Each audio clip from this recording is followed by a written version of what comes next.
అనకాపల్లి జిల్లా నర్సీపట్నంలో doctor APJ Abdul Kalam Ratan Tata memorial tennis ball cricket tournament నర్సీపట్నంలో ప్రారంభమైంది. పట్టణ సీఏ గోవిందరావు ఈ టోర్నమెంట్ను ప్రారంభించారు.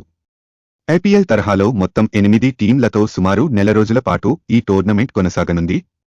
ఈ సందర్భంగా టోర్నమెంట్ ఆర్గనైజర్ సురేష్ మాట్లాడుతూ మొదటి విజేతకు 30,000, రెండవ విజేతకు 15,000 ప్రైజ్ మనీగా ఇవ్వనున్నట్లు తెలిపారు. సీఏ గోవిందరావు మాట్లాడుతూ నర్సీపట్నంలో ఐపీఎల్ తరహాలో క్రికెట్ టోర్నమెంట్లు నిర్వహించడం అభినందనీయమని అన్నారు. టోర్నమెంట్ నిర్వాహకులు సమర్థంగా నిర్వహించడంతో పాటు ఆటగాళ్లు గెలుపు ఓటములను స్పోర్టివ్గా తీసుకోవాలని సూచించారు. అనంతరం సీఏ గోవిందరావు టాస్ వేయడంతో పాటు బ్యాటింగ్ చేస్తూ టోర్నమెంట్ను ప్రారంభించారు. ఈ కార్యక్రమంలో కౌన్సిలర్ ధర్మిరెడ్డి మధు, లాలం మురళీకృష్ణ, చింటూ తదితరులు పాల్గొన్నారు.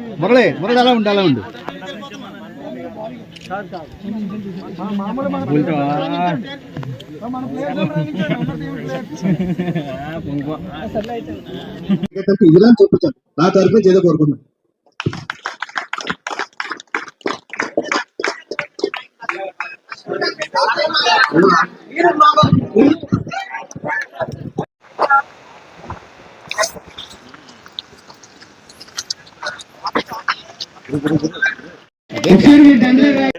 నేను నర్సీపట్నం టౌన్ సీఏను. ఈరోజు మన నర్సీపట్నం మున్సిపాలిటీ పరిధిలో మొత్తం జిల్లా మొత్తం కదండి, నర్సీపట్నం మండలంలో మొత్తం సుమారు 8 టీములతో ఈరోజు cricket tournament doctor APJ Abdul Kalam and Ratan Tata గారు చాలా పెద్ద మనుషులు, వీళ్ళే మెమోరియల్ గా వాళ్ళని గుర్తు చేసుకుంటూ ఇంత పెద్ద టోర్నమెంట్ ఐపీఎల్ మాదిరిగా, అంటే మనకి ఏదైతే ఐపీఎల్ టోర్నమెంట్ ఉందో మన ఇంటర్నేషనల్ లెవెల్లో ఆ విధంగా వీళ్ళు కండక్ట్ చేస్తున్నారు.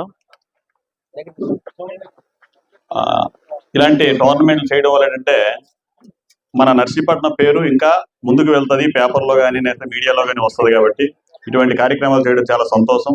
అది కూడా డాక్టర్ ఏపీజే అబ్దుల్ కలాం అంటే మీ అందరికీ తెలిసిందే. నెక్స్ట్ రీసెంట్ గానే స్వర్గస్థులైనటువంటి రతన్ టాటా గారి కోసం కూడా మీ అందరికీ తెలుసు.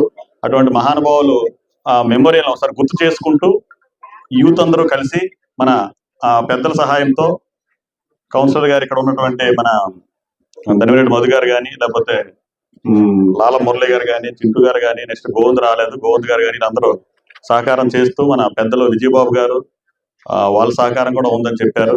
వీళ్ళందరి సహకారంతో ఇటువంటి మంచి కార్యక్రమం చేయడం అనేది చాలా శుభ పరిణామం అండి.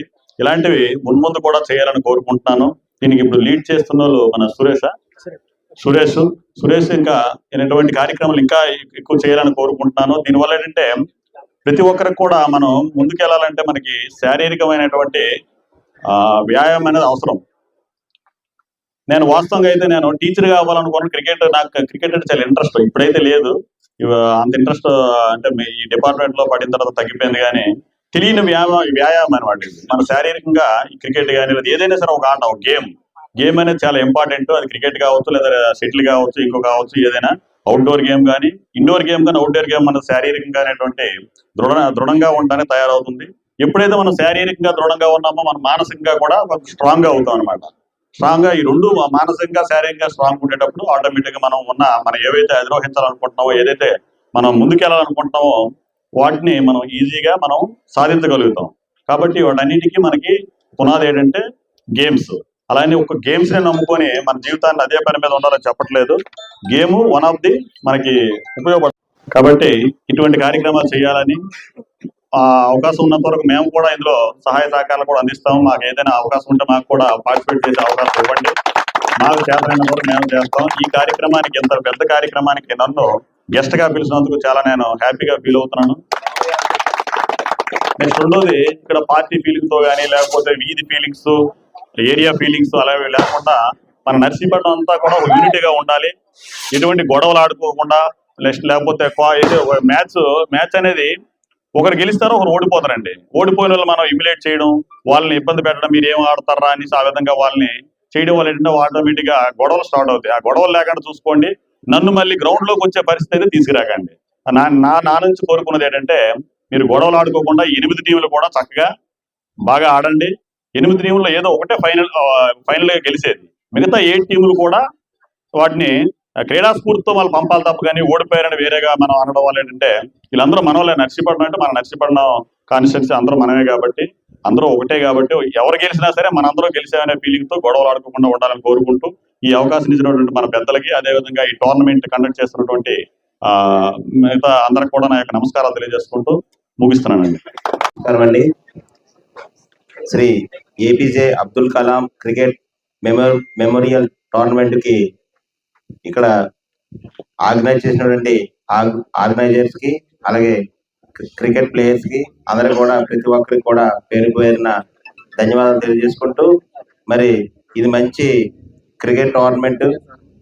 మరి నర్సీపట్నంలో మొట్టమొదటిసారిగా ఒక ఐపీఎల్ తరహాలో మనకి ఫ్రాంచైజీలను ఏర్పరిచి మరి ఇక్కడ టీముల్ని కొనుగోలు చేసి ఇక్కడ మంచి క్రికెట్ టోర్నమెంట్ ఏర్పాటు చేసినటువంటి ముందుగా ఆర్గనైజర్స్ కి థ్యాంక్ యూ చెప్తూ, మరి